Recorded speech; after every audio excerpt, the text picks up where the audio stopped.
Irmãos, pudessem abrir suas Bíblias no texto de João, capítulo 3, versículos de 1 a 10. João 3, versículos de 1 a 10. Amém? Evangelho de João.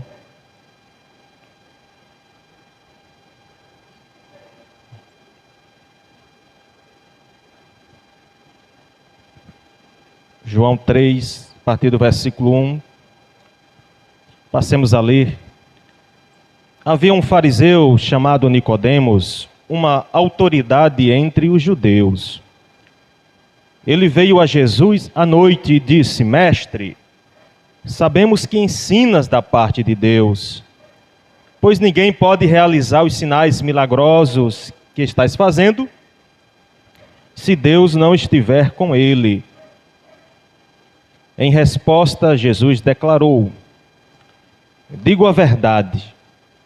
Ninguém pode ver o reino de Deus se não nascer de novo. Perguntou Nicodemos: Como alguém pode nascer de novo sendo velho? É claro que não pode entrar pela segunda vez no ventre de sua mãe e renascer. Respondeu Jesus: Digo a verdade. Ninguém pode entrar no reino de Deus se não nascer da água e do Espírito. O que nasce da carne é carne, mas o que nasce do Espírito é Espírito. Não se surpreenda pelo fato de eu ter dito: é necessário que vocês nasçam de novo. O vento sopra onde quer. Você o escuta, mas não pode dizer de onde vem, nem para onde vai. E assim acontece com todos os nascidos do Espírito. Perguntou Nicodemos: Como pode ser isto? Disse Jesus: Você é mestre em Israel e não entende essas coisas? Amém?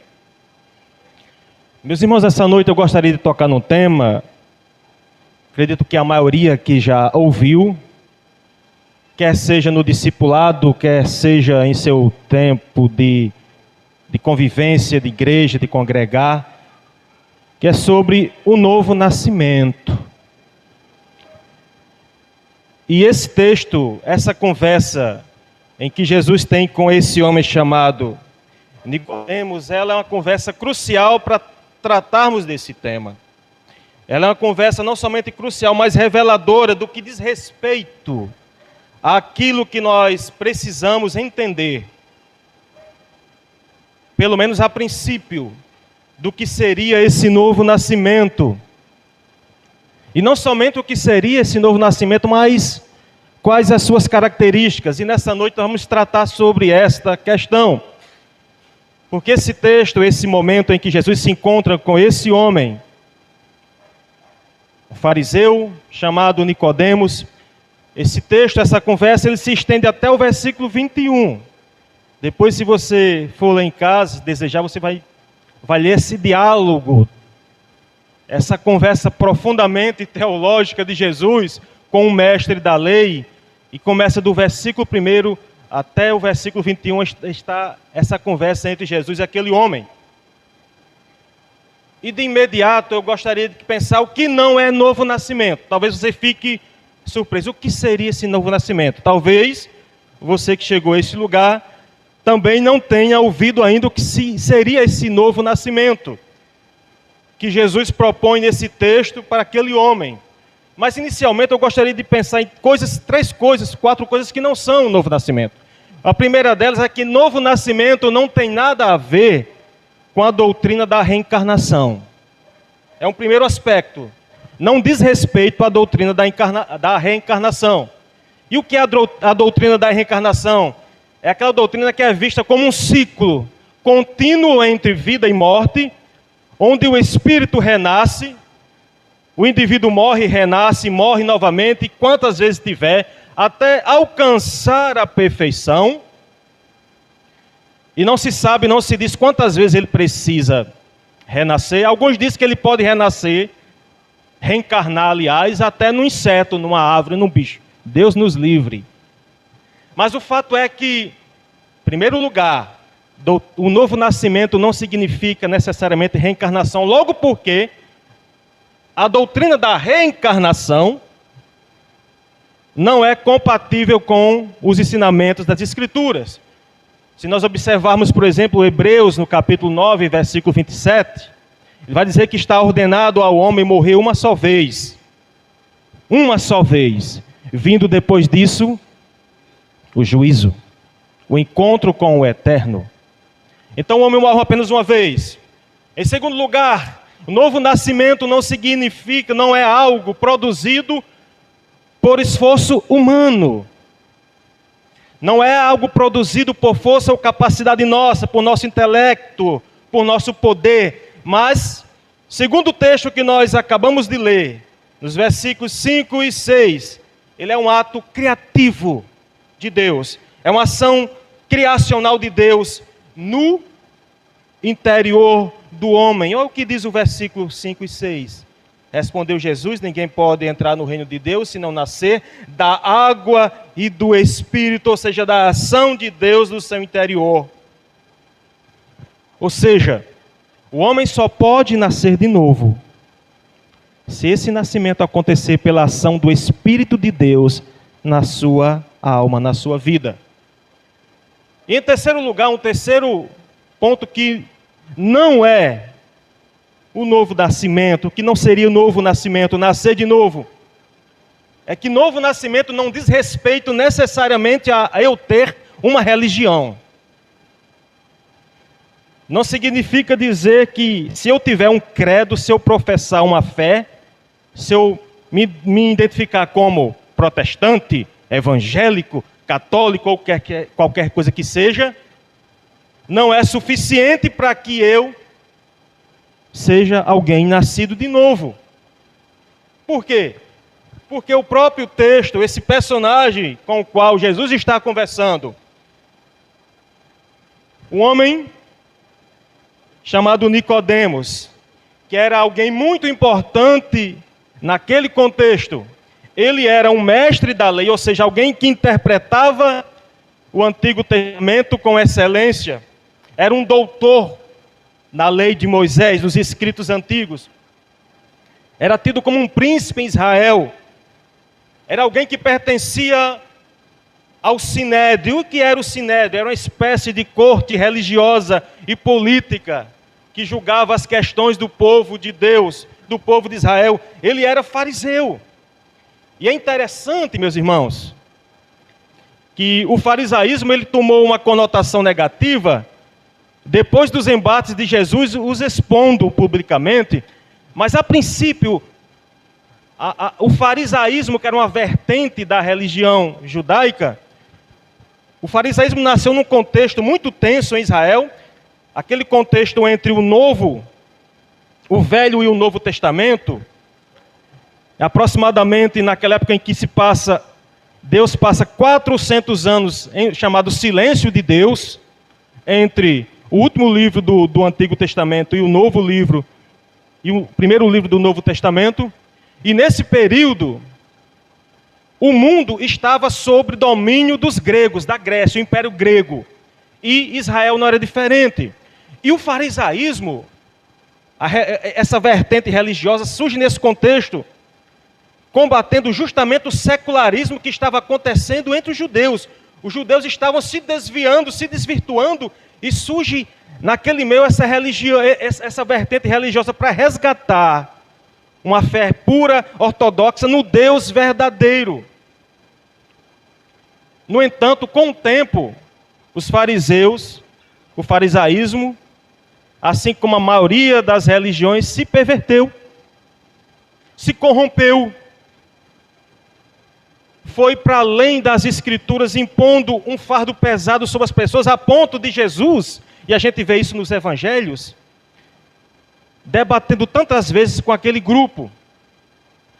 E dois textos que me chamam a atenção desse embate de Jesus, está lá em Mateus 23, que ele combatendo o farisaísmo naquela época, que tinha se desvirtuado, a princípio tinha resgatado a essência da lei para o povo, mas não ser pela vaidade, pela arrogância, pela prepotência, por ser aqueles que tinham a fé ortodoxa, verdadeira e correta, se ensoberbeceram, perderam O foco se distanciaram de Deus e Jesus tem diversos embates com aqueles homens, a ponto de no capítulo 23, um dos debates de Jesus, versículo 4, eles atam fardos pesados e os colocam sobre os ombros dos homens, mas eles mesmos não estão dispostos a levantar um só dedo para movê-los. Colocavam fardos religiosos pesados sobre as pessoas.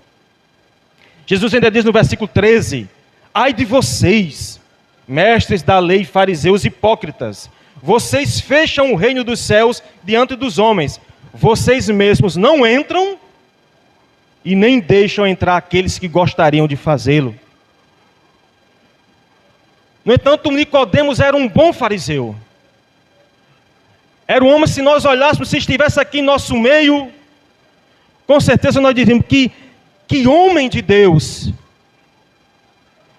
que homem santo, que eu posso me inspirar porque ele é correto, ele é justo, ele é temente, ele é santo, ele é de Deus.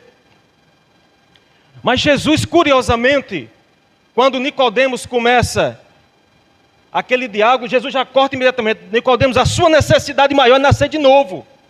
Você é mestre da lei, eu sei. Eu sei o que é que você vai expor e perguntar, mas eu quero. Jesus corta logo o negócio.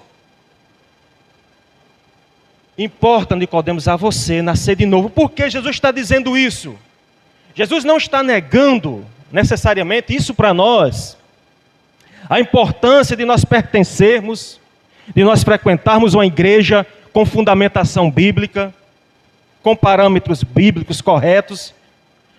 Mas o que Jesus está dizendo é que embora você frequente, que embora você permaneça, você levante a mão, você seja batizado nas águas, mas é possível mesmo assim você não ter nascido de novo. Porque essas coisas, esses elementos, por si só, não são suficientes. Nem para você e nem para mim. Nós podemos até admirar Jesus. Nós podemos gostar da palavra de Jesus. Nós podemos até gostar de ler as Escrituras, de ver os milagres, de nos encantarmos com Jesus, como Ele tratava as pessoas, como Ele tocava em pessoas que eu e você não tocaríamos. Por exemplo, um leproso, alguém todo supurento, ferida, fedorento, mal cheiroso, maltrapilho, Jesus abraçava. E a gente vê aquilo e se admira com essa capacidade do homem chamado Jesus, o Jesus de Nazaré, abraçar aquelas pessoas, curar, fazer milagres espetaculares, extraordinário. Nós podemos nos encantar com a biografia de Jesus. Nós podemos nos encantar com os seus milagres, suas curas reveladas nos evangelhos. Porém, se não houver um novo nascimento em nosso coração, isso não vai adiantar muita coisa diante de Deus. E o texto sugere isso. Nicodemos, no versículo 2, disse, mestre, sabemos, ou seja, parece que dá a ideia de, não somente eu sei, mas nós sabemos, muita gente sabe. Parece que dá a ideia de tantos outros sabem, que ensinas da parte de Deus. Pois ninguém, de fato, ninguém pode realizar os sinais miraculosos que estás fazendo, se Deus não estiver com ele. Aí Jesus já corta o negócio. Nicodemos, olha só que Jesus dá uma cortada no cabo assim. Em verdade eu te digo, ninguém pode ver o reino de Deus se não nascer de novo, Nicodemos. Olha só que cortada, ele estava ali, começando a conversa meio mole, meio adulando o negócio. Jesus, você precisa nascer de novo. Em quarto lugar, o que não é novo nascimento? O novo nascimento também não é uma simples reforma moral. Versículo 6 diz que aquilo que nasce da carne é carne. Aquilo que a nossa natureza produz fica aqui. Pode ser aplaudido pelos homens. Pode ser visto pelos homens. Ah, como aquela pessoa é prestativa, como aquela pessoa serve, como aquela pessoa sabe tocar, como aquele sabe cantar, como aquele sabe pregar, como aquele sabe. Mas é gerado daqui. O que é carne, da nossa natureza. De modo que alguém pode até dizer, mas eu nunca roubei, Legal. Eu nunca matei. Eu sou alguém que compro, pago em dia os meus boletos, a bodega lá, a merceariazinha lá do meu bairro. Eu não deixo o dono dela em sofrimento por minha causa, eu pago. Eu não gosto nem de festa. Sabe, festa do mundo eu não gosto. E começa.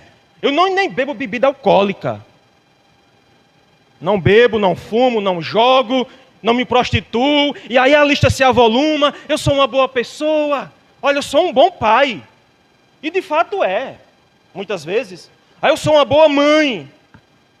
Eu sou um bom filho, eu sou um bom marido. Eu sou um bom esposo. Eu sou um bom empregado, eu não dou dor de cabeça aos meus patrões. E quando é patrão, eu sou um bom patrão. Eu reconheço os direitos dos meus funcionários e pago em dia. Ou até mesmo eu posso dizer, eu sou um bom religioso. Olha, eu dou o dízimo na igreja. E deve se dar. Jesus disse que deveria. Eu dou o dízimo, olha, eu vou, todos os domingos eu estou lá. Olha, eu contribuo. Eu gosto de louvar. Lá na minha casa só entra louvor de Jesus. O meu dia é o dia todinho louvando a Jesus, escutando as músicas de Jesus. E essa justificação nossa diante de Deus, ela é vã. Porque nós estamos diante de um cara que, ao que parece, era tudo isso aqui e muito mais. Nicodemos era um bom religioso. Nicodemos era alguém, um bom cidadão. Diz os estudiosos que era o terceiro homem mais rico de Jerusalém. É alguém de posses. De modo mais... Eu posso ser alguém socialmente imperfeito. Mas eu quero dizer nessa noite que qualquer reforma moral que seja externa não é suficiente. Não demonstra que de fato eu nasci de novo.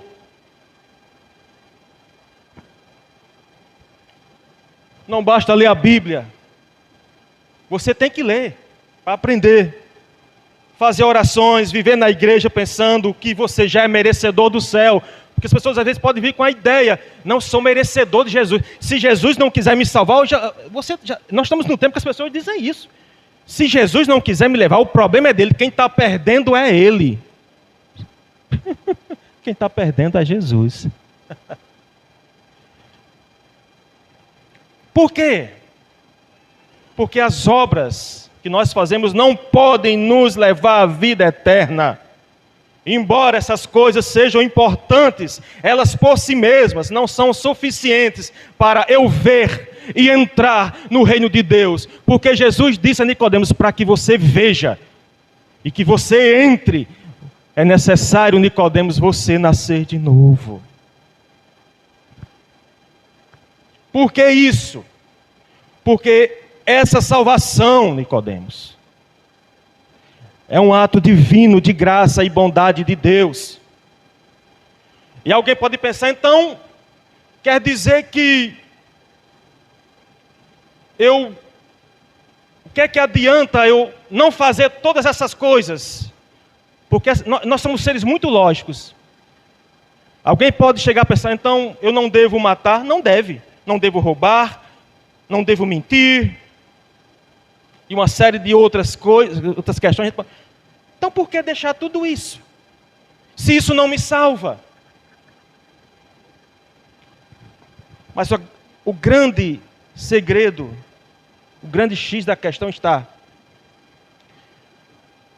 eu luto com a minha natureza pecaminosa para não fazer essas coisas, porque isso demonstra em mim o quanto eu estou comprometido com o reino de Cristo.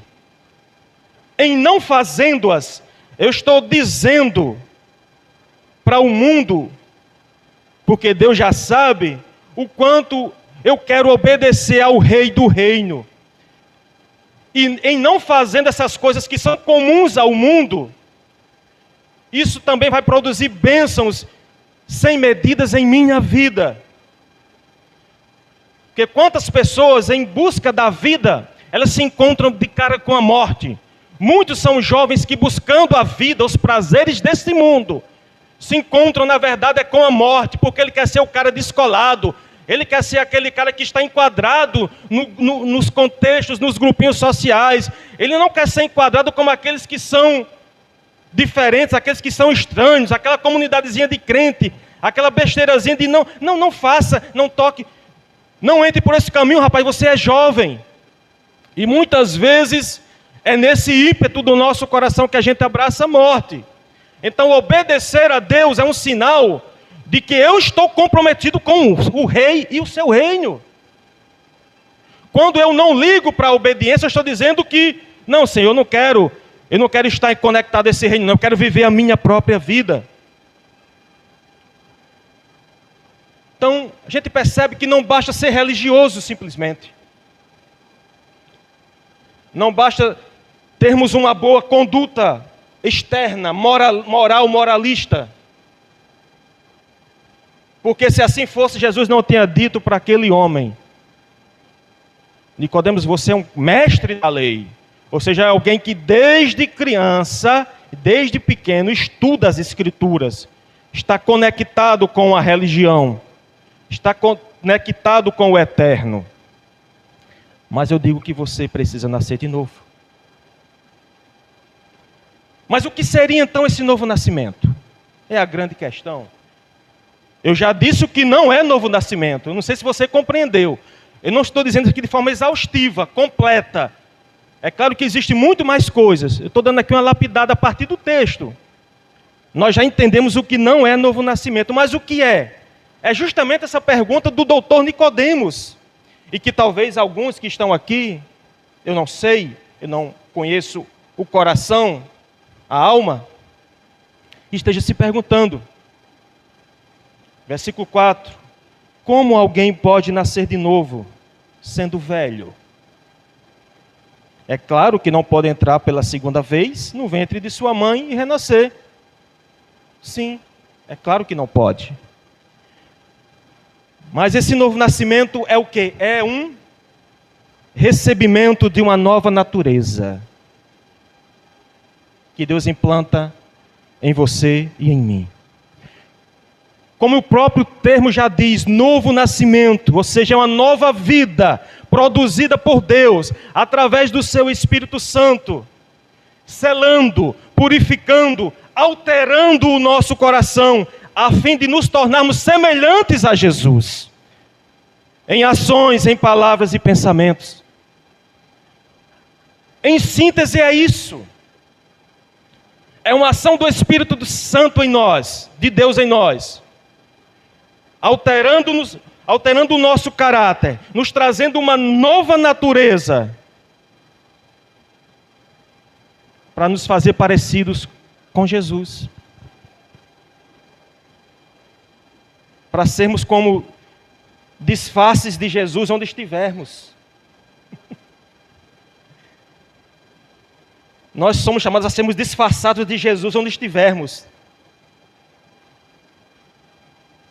E esse novo nascimento, como eu tinha dito, não é da natureza humana, mas é produzido por uma ação soberana de Deus. É o que diz o versículo 8. O vento sopra onde quer. Você o escuta. A gente está aqui, está o vento aqui, né? Alguns estão sentindo perto do ventilador, outros não. Aqui está meu calor. E porque tem 2 ventiladores ligados para o meu lado. Mas o vento sopra onde quer. Você o escuta, mas não pode dizer de onde vem, nem para onde vai. Assim acontece com todos os nascidos do Espírito. Ou seja, é uma ação de Deus na vida de quem Ele quer fazer, da forma que Ele quer fazer. É por isso que muitas vezes o Espírito vai soprar lá no meio de uma favela do Rio de Janeiro, com o pior traficante, com o dono do morro, e o salva. É por isso que o Espírito muitas vezes vai buscar aquela pessoa que está jogada lá no esgoto da rua, drogado, bêbado, sem ninguém para cuidar. O Espírito vai lá e resgata e salva, porque o Espírito sopra onde quer. É uma ação soberana de Deus. Assim como o Espírito soprou na sua vida, soprou na minha vida, Ele vai continuar soprando na humanidade para produzir vida e nova natureza, nascidos de novo, para que esses nascidos de novo possam ver e entrar no reino de Deus. Então por que eu preciso nascer de novo? Porque esse primeiro nascimento que nós tivemos, o natural, sabe? Da sua mãe. Essa natureza, ela foi herdada, é uma natureza caída, herdada por quem? Por Adão, de Adão. E consequentemente, pecador e mortal.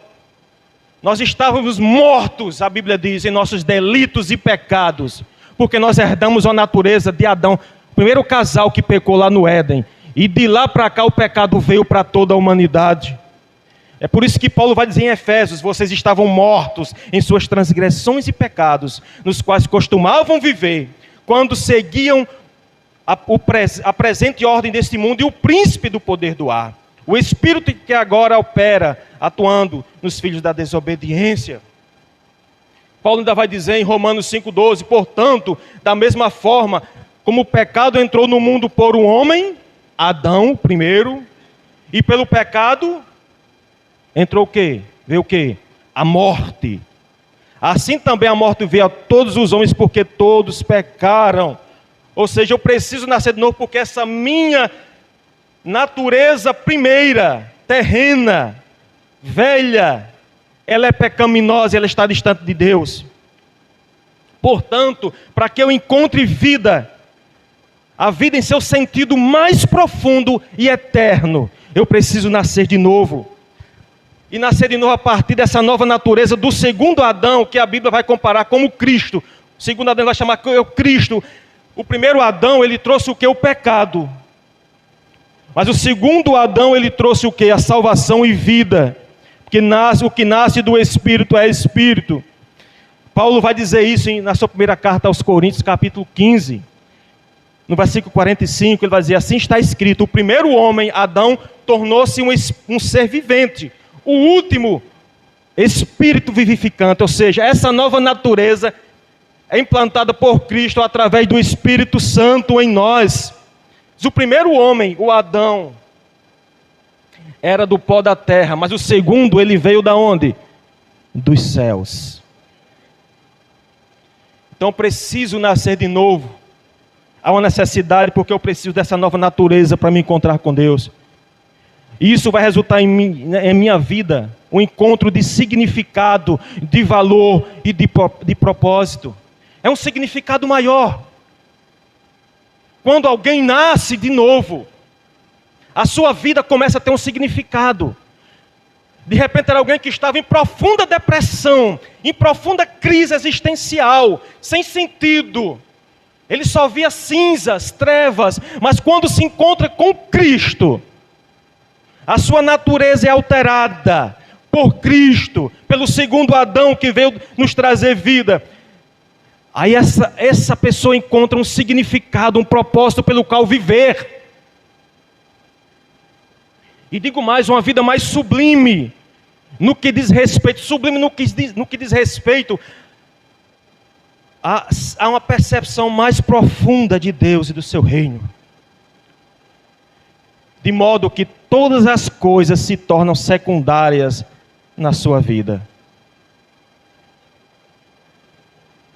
Quando se nasce de novo, isso não significa dizer que você nascendo de novo, você não vai mais pecar. Você vai pecar porque a sua natureza velha ainda está em você. Em você existem duas pessoas. Quem se lembra daqueles desenhozinhos do Pica-Pau? Tinha um ser bonzinho aqui e um ser maligno aqui, né? Direita e esquerda.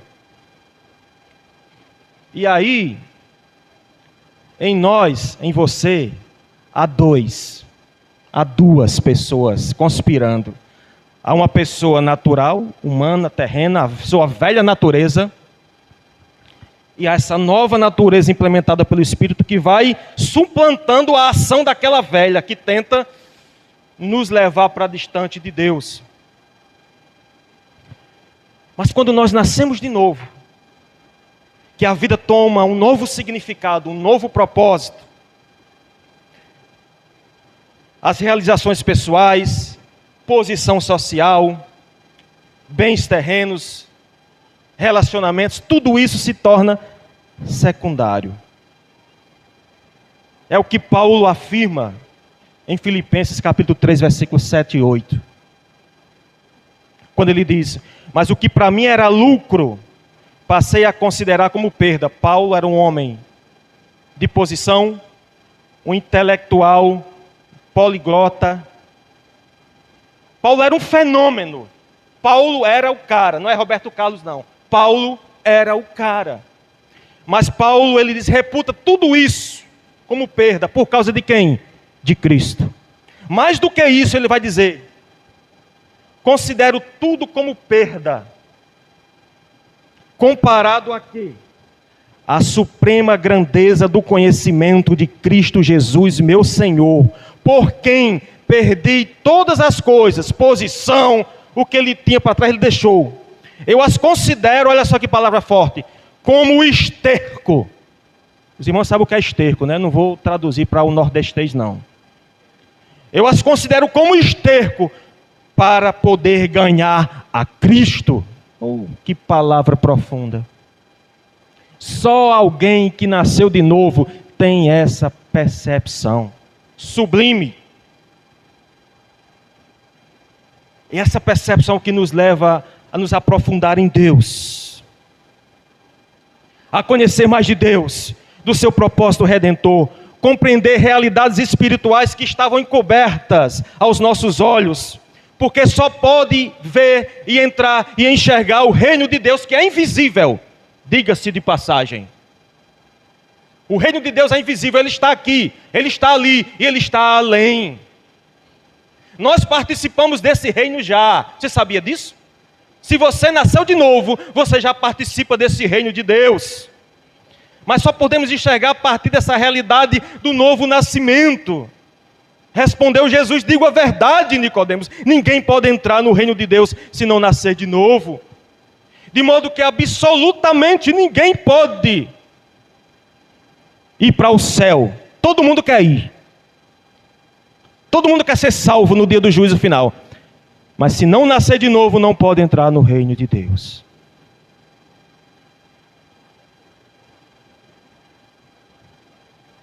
Mas dito isso, eu gostaria de pensar apenas em 4 características agora.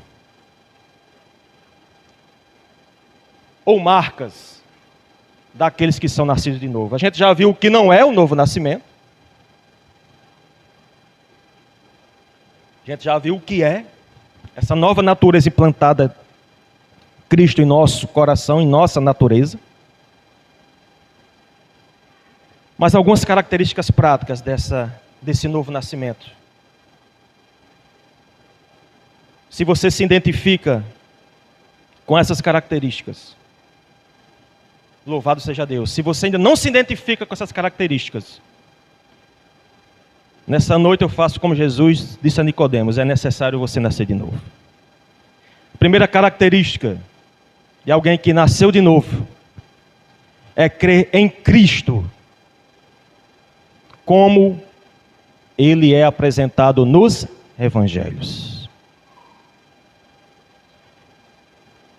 Essa fé em Cristo, ela implica em que o Jesus revelado pelos Evangelhos é o que Pedro vai dizer na sua pregação ali, depois de Jesus já ter morrido, ressuscitado e voltado aos céus, em Atos capítulo 4, versículo 12, quando Pedro vai dizer àquela multidão: olha, não há salvação em nenhum outro, pois debaixo do céu não há outro nome dado aos homens pelo qual devamos ser salvos, somente o nome de Jesus. É o que Paulo vai dizer na sua primeira carta a Timóteo, no capítulo 2, versículo 15, 5. Pois há um só Deus, um só mediador entre Deus e os homens, o homem Cristo Jesus. Ou seja, essa fé em Jesus não é apenas a fé no seu poder, não é aquela fé do Nicodemos, aquela crença do Nicodemos no primeiro momento. As Escrituras não nos dizem o que aconteceu com Nicodemos depois dali. Mas não é aquele momento inicial que eles mexem, nós sabemos. Não é apenas saber do poder de Deus. Não é apenas crer no poder de Deus. Não é apenas crer que Deus pode te livrar daquela situação que você está passando agora. e que você clama, e você sabe, Deus tem poder para me salvar e me livrar dessa situação. Ele pode, mas não é apenas isso. Não é crer que Jesus pode fazer milagres apenas. É importante lembrar, meus irmãos, que para o nascido de novo, Jesus não é apenas um mestre, Jesus não é apenas um profeta, mas Ele é o Deus encarnado, o Messias, o Salvador do mundo, o Rei do universo. Essa é a fé, esse é o crer que as Escrituras apontam para o Senhor. Aí nesse sentido Ele se torna o seu resgatador pessoal. Você tem uma experiência com Ele. Você não vai depender do seu esposo, da sua esposa. Você não vai depender da igreja. Você não vai depender que os outros estejam sempre intercedendo por você. Mas você tem um relacionamento pessoal com Ele, porque você entendeu que Ele é o seu Senhor e o seu Salvador. Ele é o seu resgatador, o seu redentor pessoal. Aquele que te libertou do império das trevas.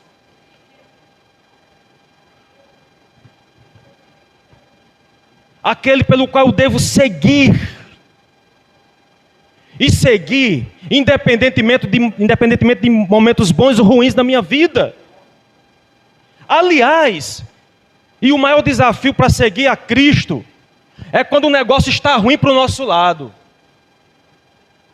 Quando o negócio está ruim para o nosso lado, isso demonstra se nós somos, de fato, estamos nele ou não nesses momentos. Sabe aquele momento que você ora, pede a Deus uma solução daquela situação específica na sua vida e parece que não há resposta? Você já passou por isso? Tem gente que diz assim, perdão, eu suspeito. Tudo que eu peço a Deus, Ele me dá. Rapaz, pois quase tudo que eu peço a Deus, Ele não tem me dado não. Mas essa fé evangélica, quando digo evangélica, do evangelho, não da religião evangélica brasileira, mas essa fé evangélica que me faz continuar crendo em Cristo a despeito de qualquer situação boa ou ruim que aconteça em minha vida. Alguém que tem essa característica. Ele não vai para a igreja, não, mas não, por quê? Aí bota o porquê, porque não tenho oportunidade para louvar. Eu preparei um hino, eu falei até com o dirigente. Disse, olha, mandei uma mensagem no WhatsApp para ele, eu quero cantar hoje. Aí o dirigente, por uma situação, esqueceu. Eu não vou mais não, porque aquele povo não me valoriza. Isso é fé? Você está deixando Jesus por isso. Eu não vou não, porque eu gosto da minha cervejinha no final de semana, sabe? Você está trocando Jesus por isso. Não, mas eu preciso mais um tempo assim, sem organizar. O Senhor organiza a sua vida para você bem melhor do que você, homem, venha. Você não sabe organizar a sua vida não, você pensa que sabe. A vida só se torna organizada e coerente quando o Senhor participa ativamente nela, dirigindo os nossos passos, inclusive nos desertos da nossa vida. Então, alguém que nasceu de novo é alguém que tem a fé em Cristo, como apresentado nos Evangelhos. Ele pode não fazer, mas eu continuo crendo. Ele pode não me dar, eu continuo crendo. Eu posso estar doente, mas eu continuo crendo, o Senhor não tem como sair de mim. Segundo lugar, ele teve uma transformação espiritual. É o que Jesus vai dizer no versículo 7 e 8. Não se surpreenda pelo fato de eu ter dito, é necessário que vocês nasçam de novo. Pois o vento sopra onde quer. Você o escuta, mas não pode dizer de onde vem nem para onde vai. Assim acontece com todos aqueles que nascem do Espírito. Você se lembra aquele dia que o Senhor te chamou? Eu lembro. E olha que eu sou um caba ruim, imperfeito, teimoso, desobediente muitas vezes a Deus. Mas eu me lembro. Aquele dia que o Senhor abriu a cortina da minha vista. Eu estou até usando óculos agora, mas nessa visão que eu estou falando. Estou me adaptando ainda, viu, Vaguinha? Ô negócio difícil quando você troca de óculos. Mas ele abriu, sabe aquele dia que o Espírito soprou, abriu a visão. Você se enxergou. Rapaz, onde eu estou, pelo amor de Deus, Senhor, me socorra. Naquele dia que o Senhor foi produzindo vida na sua vida, porque você estava irremediavelmente perdido, e você se rendeu à voz doce do Senhor. Ali começou o processo de transformação na sua vida, de restauração espiritual. Você nasceu de novo naquele dia. Se você consegue identificar aquele dia, foi naquele dia que o Senhor te trouxe, pela palavra, pelo Espírito. Logo porque, se você vier por outra motivação, você não vai ficar aqui muito tempo, porque não tem nada de muito espetacular aqui não. Não tem muita coisa assim não, é cotidiano, sabe? É as mesmas caras todos os domingos, né, irmão? Igreja pequena. É as mesmas caras todos os domingos. Muitas vezes, irmão, é sino de novo. Peraí, João Vitor, vamos trocar um pouquinho aí, né? Mas se você veio por outras motivações, você não se sustenta. Se você não tiver vindo por Jesus Cristo, você não vai aguentar muito tempo não, de caminhada. Você vai desistir logo, porque você vai perceber que não existe muita novidade externamente falando, mas existe uma novidade na alma. É por isso que Paulo vai dizer em 2 Coríntios 2, aliás, 2 Coríntios 5,17, portanto, se alguém está em Cristo, é nova criação, as coisas antigas já passaram, eis que surgiram coisas novas, a novidade de vida. Quantas pessoas não conseguiam perdoar um pisão no pé, no calo, que já queria matar alguém, e de repente conhece Jesus, e ela se torna alguém amorosa, que perdoa. Porque quem fez isso foi ela? Foi não, foi Cristo. Quantas pessoas não conseguiam expressar amor ou afeto com ninguém, era truculento, nem com o filho, nem com a esposa, nem com ninguém, e de repente está aqui em nosso meio abraçando. Quem é que faz isso? É o Espírito Santo de Deus, que vai restaurando as nossas ingratidões, avarezas e egoísmos. Ele vai tirando, vai nos fazendo novo a cada dia. Então, um novo nascido, ele está exposto a essa realidade, ele teve uma transformação espiritual. Em terceiro e penúltimo lugar, ele se arrependeu sinceramente dos seus pecados. E o nascido de novo, não somente se arrependeu dos seus pecados, mas ele tem uma nova percepção em relação com o mal e com o que é pecado. Inicialmente ele sabe o que é pecado, ele conhece, agora ele identifica. Porque lá, no mundano, ele não identificava, ele achava que estava tudo bem. Eu achava que estava tudo bem, até o dia que Cristo disse que não estava tudo bem. Mas ele consegue identificar. Depois de identificá-lo, ele vai fugindo. Embora que ele caia muitas vezes, nós caímos muitas vezes nesse processo, não é verdade? Nós caímos, nós tropeçamos, porque nós somos seres teimosos. Nascidos de novos, mas teimosos. Mas há uma diferença, ele volta em profundo arrependimento a Deus. Não é apenas um remorso sentimental. Ele volta, Senhor, eu pequei contra ti, perdoa-me, Senhor, porque eu sou um miserável pecador que desobedece a ti.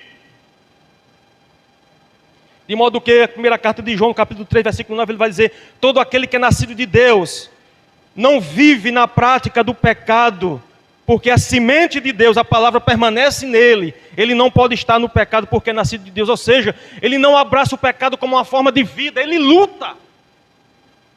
Só o nascido de Deus vai lutar contra o que é pecado. Ele vai identificar, ele vai lutar, ele pode até cair. Mas vai chegar um momento que ele vai, Senhor, eu preciso do Senhor, me resgata aqui nessa situação, porque sem ti eu nada sou. O pecado para o nascido de novo é um ato devastador, que produz trevas profundas na alma, tristeza e desolação. Você se percebe alguém desintegrado de caráter. E você percebe que ofendeu a santidade de Deus. É uma relação diferente. E mais, você percebe que o pecado não é apenas algo meramente objetivo, ou seja, externo. Porque na ética de Jesus, diferente da ética dos fariseus, que entendiam o pecado apenas como forma objetiva externa, na ética de Jesus, o pecado ele começa dentro do coração do homem. É por isso que ele vai dizer no capítulo 7 de Marcos, versículo 20 e 23. E continuou: o que sai da boca do homem é o que torna impuro, ou seja, pois do interior do coração dos homens vêm os maus pensamentos, as imoralidades sexuais, os roubos, os homicídios, os adultérios, cobiças, maldades, engano, devassidão, a inveja, a calúnia, a arrogância, a insensatez. Todos esses males vêm de dentro do homem e o torna impuro. Ou seja, pecado é aquilo que nós cometemos por ações, omissões e intenções, pensamentos que estão em nós. Não é somente aquilo que a gente faz. Para matar alguém, segundo Jesus, não é apenas você puxar o gatilho de uma arma de fogo ou dar uma facada e matar. Você matou quando você mata no seu coração alguém. Quando você odeia alguém, a ponto daquela pessoa se tornar insuportável na sua vida, você matou aquela pessoa, que Jesus está dizendo. Ou seja, para um nascido de novo, a percepção até sobre o pecado é diferente. É tanto que muitas vezes nós pecamos quando nós somos. Você está assim, já passou por isso, você está de repente sem pensar em muita coisa. Você está no seu dia a dia e vem aquele pensamento que você fica: esse negócio veio de onde? Que coisa estranha está ocupando aqui meu pensamento agora. Já passou por isso, irmãos?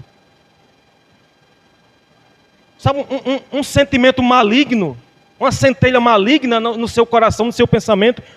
Puxa vida, porque você ainda carrega uma natureza estranha, pecaminosa dentro de você, embora haja uma nova natureza.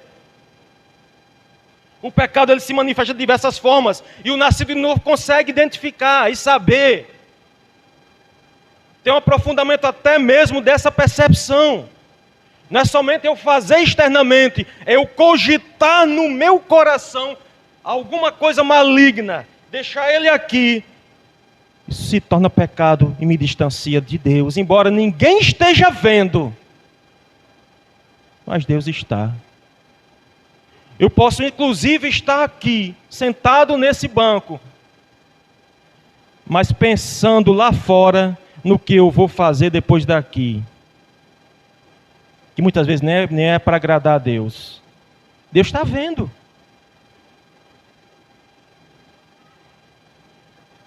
De modo que o pecado é algo destrutivo da nossa vida. Eu vou terminar, meus irmãos, porque tem uma frase que eu achei interessante, atribuída a um pregador que é chamado o Príncipe dos Pregadores, Charles Spurgeon, que é um pregador batista do século XIX. Que ele disse: se pudesses medir o menor dos pecados com a régua da eternidade de Deus, né, fugirias dele como de uma serpente e abominarias a mais leve aparência do mal. Considera cada pecado como se fosse o que crucificou o Salvador.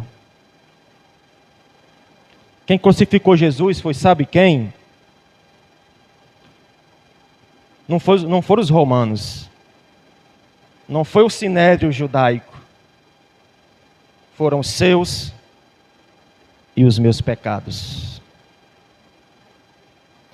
Jesus morreu naquela cruz por causa de nós. De modo que todos nós somos indesculpáveis diante de Deus. A Bíblia diz que não há um justo, não há um sequer que não tenha pecado contra Deus, mas somente o Filho de Deus, que veio como homem e nele não se encontrou pecado, é o que João vai dizer em sua primeira carta. Mas todos nós somos, o que matou, o que levou Jesus à cruz, foram os seus e os meus pecados. Isso é muito grave. E como não nos render a esse Deus, Filho que veio e se entregou por nós, sem que nós merecêssemos, de modo que essa consciência me leva ao último ponto da nossa mensagem, já está se estendendo, que é que o nascido de novo, ele se purifica para ser preservado para Deus. Ele se purifica para Deus. Digo a verdade, ninguém pode entrar no reino de Deus se não nascer da água e do Espírito. Esse símbolo da água, do Espírito, que diz respeito a essa regeneração que se inicia. Ela se inicia a partir de uma decisão nossa, pública, de seguir e confessá-lo diante de Deus e dos homens. Essa água que é símbolo de purificação que o Evangelho faz em nossa vida interior. De modo que é uma purificação produzida pelo Espírito Santo. Que nós, quando vamos nos batizar, somos imersos na água do batismo, simboliza justamente isso. O batismo físico que nós fazemos aqui, ele simboliza quando nós entramos na água, nós deixamos lá a velha natureza pecaminosa, e quando nós nos levantamos daquelas águas, simboliza que nós nascemos de novo pelo Espírito de Deus, para uma nova vida, uma vida que nos leva a uma santificação em Deus, que é a separação de tudo aquilo que é mundano, tudo aquilo que ofende a Deus, que o Senhor quer fazer em nós, embora sejamos seres teimosos, que muitas vezes queremos meter o pé na lama a todo momento, e o Senhor está nos limpando com o teu Espírito, com a sua água. Então, ao nascido de novo, o Espírito Santo semeia nele a vida de Cristo. E essa vida, ela germina. É como uma semente, ela se desenvolve progressivamente. E ela gera em nós uma vida marcada pelas experiências com Deus. Amém? E aqui eu encerro essa mensagem nessa noite. Eu não sei se você se identificou com esses pontos. Se você se enxerga dentro desses pontos que nós nessa noite falamos. É necessário que nós, para entrarmos e vivermos no reino de Deus, nasçamos de novo. Você precisa nascer de novo, da água do Espírito, pela palavra de Deus. De modo que eu faça um convite àqueles que estão nessa noite aqui. Você quer ter essa experiência do novo nascimento em Deus? Você que entrou nesse lugar. Nós não somos uma igreja que a todo momento pega no pé das pessoas. Olha, você tem que receber Jesus na sua vida. Que de fato nós temos. Mas eu quero fazer um convite a você nessa noite. Até você nessa noite que vai nos ouvir aí pelo YouTube. Você quer se render aos pés do Senhor nessa noite? Você quer receber Jesus na sua vida nessa noite e ter a experiência do novo nascimento? Então, se essa palavra falou ao seu coração, ou se Deus vem falando ao seu coração, ou se você se sente distante de Deus, ou se você sente que se afastou de Deus, nessa noite o Senhor lhe convida à reconciliação com Ele. Se você tem essa necessidade nessa noite, se desejar vir até aqui na frente, levante de suas mãos e a gente vai orar por você. Se você quer receber Jesus como seu Senhor e Salvador nessa noite, você tem a oportunidade. Se não, a gente vai continuar orando por você, por sua vida. E essa igreja vai estar sempre de portas abertas até o dia que Jesus voltar. Quando Jesus voltar, a gente vai deixar tudo aí, pode ficar. Mas até o dia que Ele voltar, essa igreja vai estar de portas abertas para que você entre, venha, sente-se, ouça a palavra de Deus e comungue conosco, compartilhe conosco dessas experiências da palavra. Amém?